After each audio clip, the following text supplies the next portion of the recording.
బులెటిన్ల ముందుగా హెడ్లైన్స్. సత్యసాయిబాబా సేవకు ప్రత్యక్ష రూపం.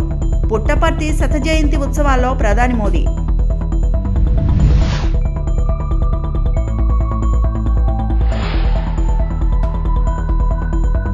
ప్రపంచాన్ని ప్రభావితం చేసిన అరుదైన శక్తి సత్యసాయిబాబా.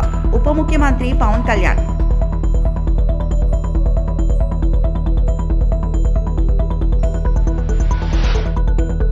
ఐబొమ్మ నిర్వాహకుడు రవిని ఎన్కౌంటర్ చేయాలంటూ నిర్మాత సి కళ్యాణ్ వ్యాఖ్యానించారు.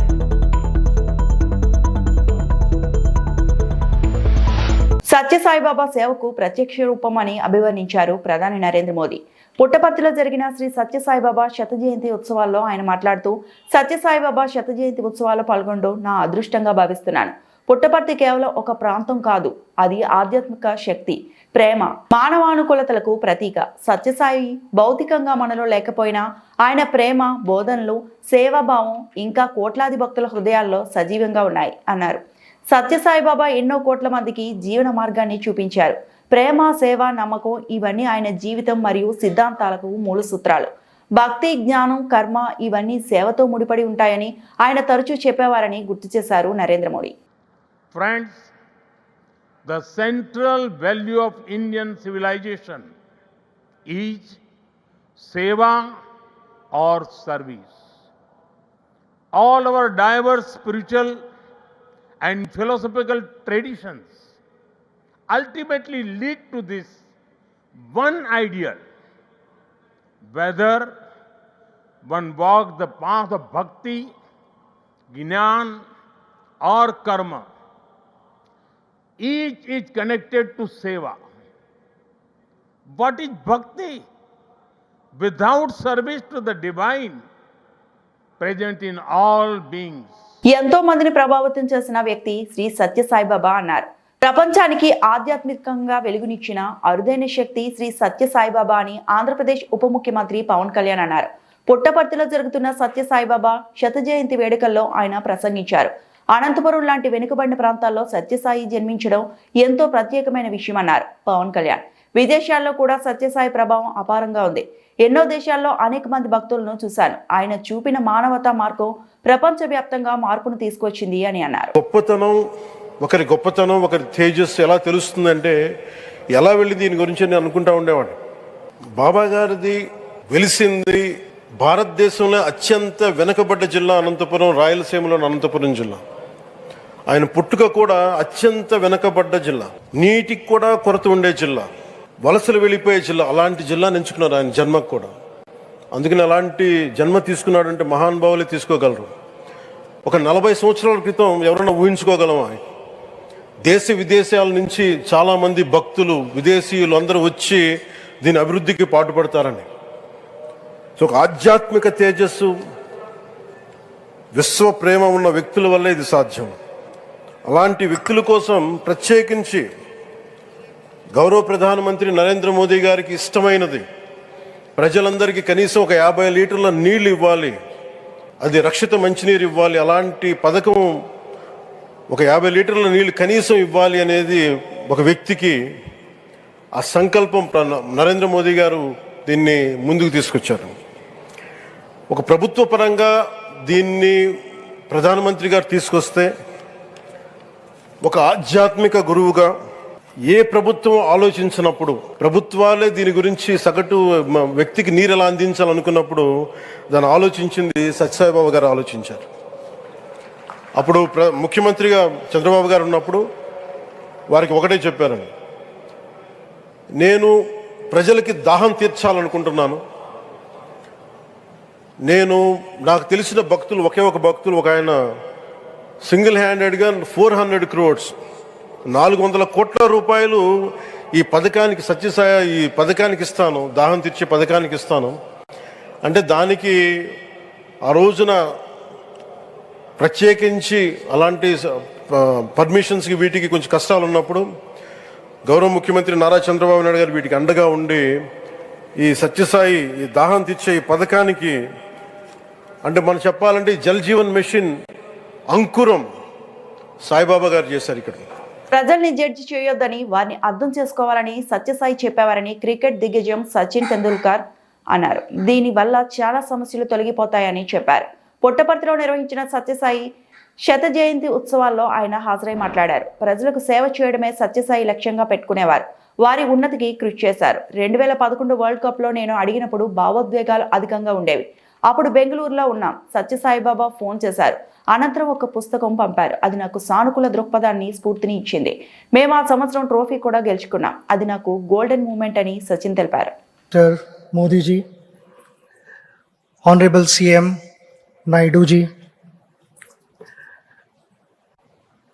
this is indeed a very, very special ability to be with you wherever in the mental space, wherever you were. And why I say this, because there were a number of questions going on in my head, whether should I be asking him or not? Is it appropriate to ask? And without asking those questions, Baba had answered those questions. That was an unbelievable experience for me. Because I was thinking, how did you know what was going on in my head? And he'd already answered, blessed me, given me direction. The number of things which, when one spent time with Baba, we learned so many things. And out of those so many things, there's one thing that I would like to mention here is Baba always said, don't judge people. Understand them. Learn to accept the way they are and adapt accordingly. Because understanding creates acceptance. Acceptance builds adaptability. And when we adapt, many conflicts dissolve even before they take shape. He did it by giving us multiple examples. It was never an instruction to someone, go there and do this. He himself did it.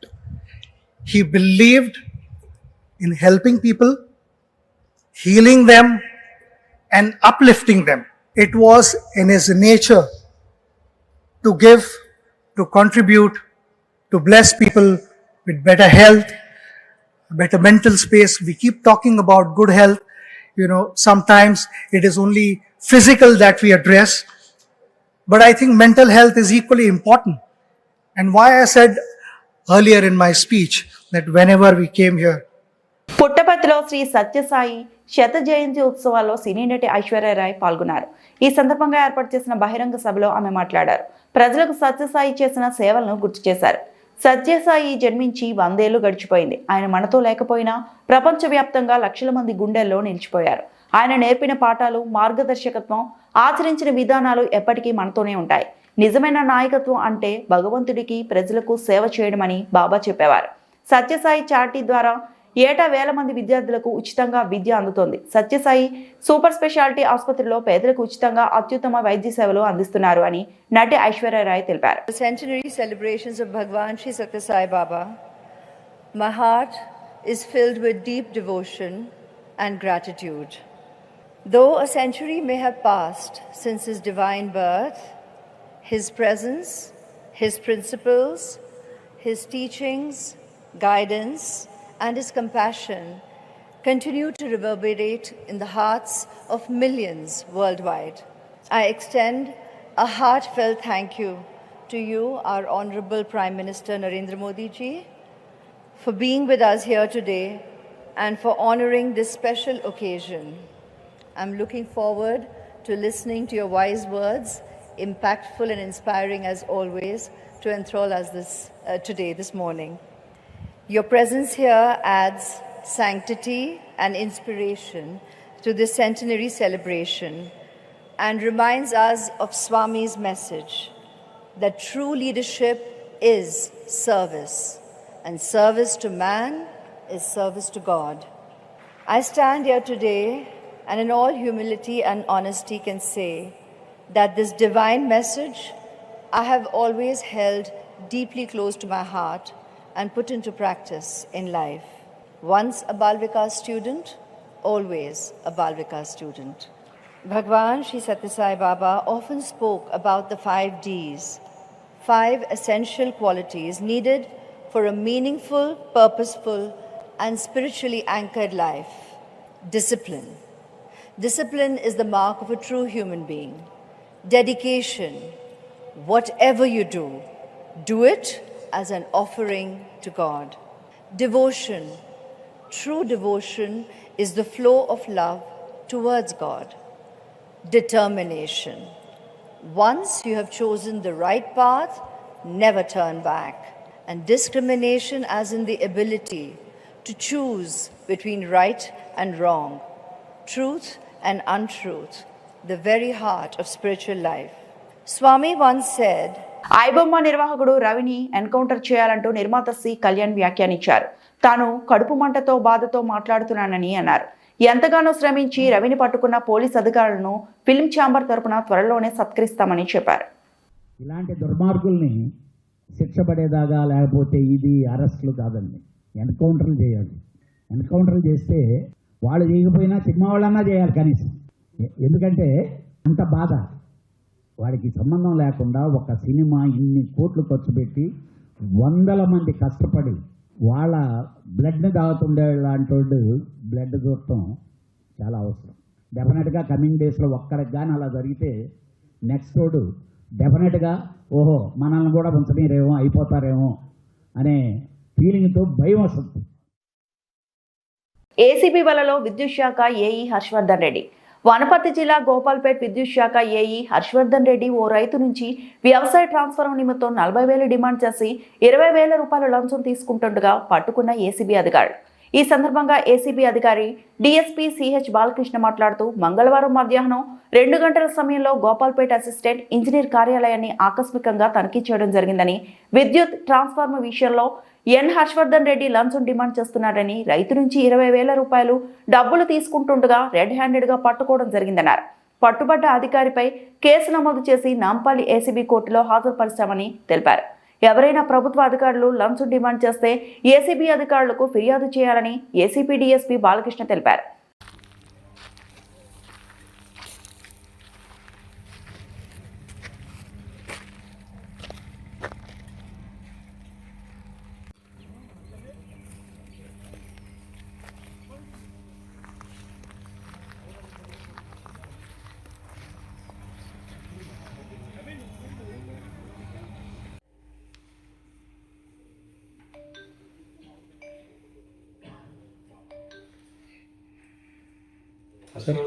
మీరు ఒకరు ఉంటారా, మీకు assistant ఎవరు ఉంటారా? పక్కన పక్కన ఆ బిల్డింగ్లో ఉంటారా? Operator sir. ఇక్కడ మీకు అసిస్టెంట్స్ ఎవరు, జూనియర్ అసిస్టెంట్స్ అట్లా ఎవరు, అటెండర్ కానీ మీరు ఒకరు సింగిల్ సింగిల్ అంటే మామూలుగా లైన్ మీన్స్ ఎప్పుడైనా వస్తే మీకు ఎవరన్నా ఏదైనా పని చెప్పడానికి చేయడానికి ఆపరేటర్ని పిలుచుంటారు సార్. అక్కడి నుంచి పక్కన ఓకే.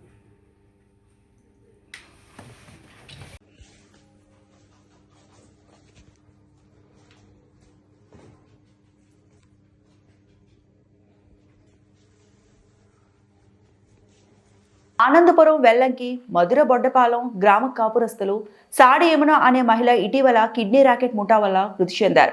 ఆమెకు 9 సంవత్సరాల వయసు గల ఒక కుమారుడు ఉన్నాడు.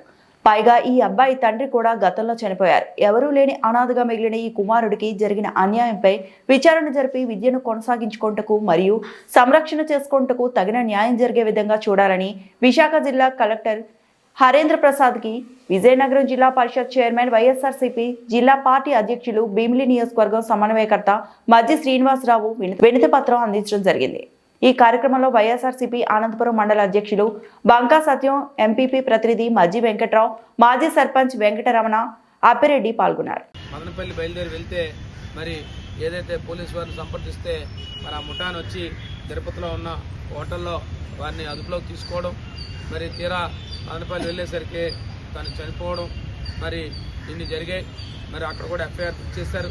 మరి తను ఏదైతే తన ముద్దాయాన్ని మరి స్వగ్రామాన్ని తీసుకొచ్చి ఇక్కడ అన్ని దాన కార్యక్రమాలు చేశారు. మరి వారంతా కూడా మనలో ఉన్న పెద్దలందరూ కూడా నా దృష్టికి తీసుకొచ్చారు. నా దృష్టికి తీసుకొచ్చిన వెంటనే నేను అక్కడున్న పోలీసు వారితో లేదా అక్కడే అది కర్నూలు రేంజ్ డిఐజీ అయితే కర్నూలు రేంజ్ డిఐజీ గారితో మాట్లాడాం. వారు కూడా చెప్పారు, నా దర్యాప్తు త్వరితగతిన చేస్తున్నాం, ఈ ముఠాను పట్టుకున్నాం. అలాగే మధురవాడ నుంచి 2 మహిళలను తీసుకొచ్చారు. ఈ కార్యక్రమం నిమిత్తం ఒక మహిళ ఈ రకంగా జరిగింది. మరి తప్పకుండా మేము దర్యాప్తు జరిపి తగు వారి మీద బాధ్యుల మీద ఎవరైతే వారి మీద ఆ బాధ్యుల మీద శిక్షిస్తామని చెప్పి ఒక పక్క పోలీసు వారు హామీ ఇచ్చినప్పటికీ కాంటాక్ట్ చేసి అక్కడ చిత్తూరులో కూడా కలెక్టర్ గారితో మాట్లాడి ఆ హాస్పిటల్ యాజమాన్యం నుంచి కూడా వారికి ఖచ్చితంగా వారికి పారితోషికం అందే విధంగా వారి నష్టపరిహారం అందే విధంగా కార్యక్రమాన్ని చేస్తామని చెప్పి వారు మాకు చెప్పారు. చాలా సంతోషం. తప్పకుండా మరి ఆ కుటుంబాన్ని ఆదుకోవాలని చెప్పి జిల్లా కలెక్టర్ గారి ద్వారా ప్రభుత్వాన్ని తెలియజేస్తా ఉన్నాను. ఈ జిల్లాలో ప్రభుత్వాన్ని ప్రజాప్రతినిధులు తెలియజేస్తా ఉన్నాను. ఎందుకంటే ఈ కుటుంబం నిరాశలు అయిపోయింది. ఇవాళ తల్లి తండ్రి అనాథ అయిపోయాడు బిడ్డ. అలాగే తను చూస్తే 9 సంవత్సరాల వయసులో ఉన్నాడు. కాబట్టి ప్రత్యేకించి ప్రభుత్వం దృష్టి పెట్టి ఆ కుటుంబానికి సహాయం చేయాలని, ఆ బిడ్డకు సహాయం చేయాలని, ఆ బిడ్డ తాలూకా చదువు అంతా కూడా మరి ప్రభుత్వం భరించాలని, ప్రభుత్వం చూసుకోవాలని, మరి తనకు కూడా ఆర్థికంగా సహాయం చేయాలని చెప్పి మేము ప్రభుత్వాన్ని కోరాం. తప్పకుండా మరి సానుకూలంగా వచ్చిందని చెప్పి ఈ రకంగా జరుగుతున్నాయి. కాబట్టి దీని ద్వారా మీ అందరికీ తెలియజేస్తా ఉన్నాం. ఈ రాష్ట్రంలో జరుగుతున్న పరిస్థితులన్నీ కూడా తెలియజేస్తా ఉన్నాం. ఈ రకంగా ఎక్కడెక్కడో మాయ మాటలు చెప్తూ, ముఖ్యంగా ఎవరైతే అభాగ్యులు ఉంటారో, ఎవరైతే ఇలాంటి వ్యక్తుల్ని మరి ఆసరా చేసుకొని వాళ్ళకి లేనిపోయిన మాయ మాటలు చెప్పి, ఇలాంటి మోసపూరితమైన మాటలు చెప్పి వాళ్ళ తాలూకు అవయవాల్ని దోచుకునే విధంగా ఈ రకంగా చేస్తున్న ముఠాది ఏదైతే ఉందో మరి ప్రభుత్వం దీని మీద దృష్టి పెట్టాలి. ప్రత్యేకించి ప్రభుత్వం కానీ పోలీసు వారు కానీ తగు చర్యలు తీసుకోవాలి. ఇలాంటి సంఘటనలు మరొకసారి పునరావృతం కాకూడదు.